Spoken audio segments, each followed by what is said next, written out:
Sindh United thinker forum کے زیر اہتمام دریائے سندھ بچاؤ تحریک کا مستقبل کے عنوان سے پاکستان امریکن کلچر سینٹر میں سیمینار منعقد کیا گیا۔ تقریب میں مختلف سیاسی جماعتوں، سول سوسائٹی کے رہنماؤں، کارکنوں اور وکلاء کی بڑی تعداد نے شرکت کی۔ اس موقع پر وش نیوز سے بات کرتے ہوئے دریائے سندھ بچاؤ تحریک کے کنوینر سید زین شاہ نے کہا کہ کونسل آف کامن انٹرسٹ کو کینالز کے معاملے پر فیصلہ دینا تھا، مگر انہوں نے کمیٹی بنا دی۔ زین شاہ نے کہا کہ اگر دوبارہ کینال بنانے کی کوشش کی گئی تو سندھ کی عوام پہلے سے زیادہ مزاحمت کرے گی۔ پی سی آئی نے کو فیصلہ کرنا تھا، انہوں نے کمیٹی کے گرد ڈال دیا، اور جو ان کی باقی پروگریس ہے ان کے لیے کہ روکنے کا کوئی آرڈر نہیں جاری کیا، کیونکہ سی سی آئی کو فیصلہ کرنا تھا تو کمیٹی بنانے کا اختیار ہی نہیں ہے۔ کمیٹی صرف پریزیڈنٹ بنا سکتا ہے، تو پریزیڈنٹ کو فارورڈ کرنی تھی، لیکن ہم پھر بھی دیکھ رہے ہیں کہ کیا ہو رہا ہے، کیونکہ ہم نے یہ کہا ہے کہ بھائی نئے کینالز، اینی کینالز شارٹ فال میں نہیں بن سکتا۔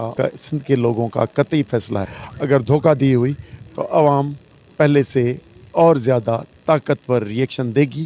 کراچی بار ایسوسی ایشن کے صدر عامر وڑاج نے کہا کہ کینالز کے معاملے پر وکلاء میں آپس میں کوئی اختلاف نہیں ہے۔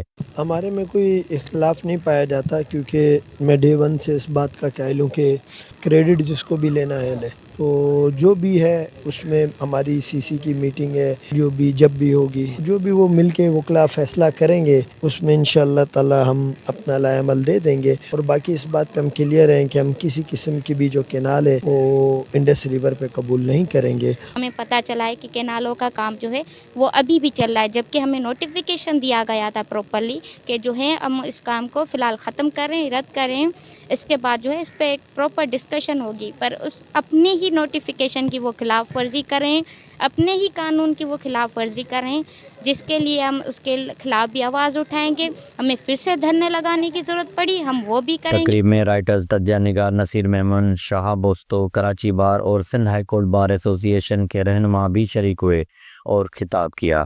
کیمرہ ٹیم کے ساتھ جواد علی، وش نیوز، کراچی۔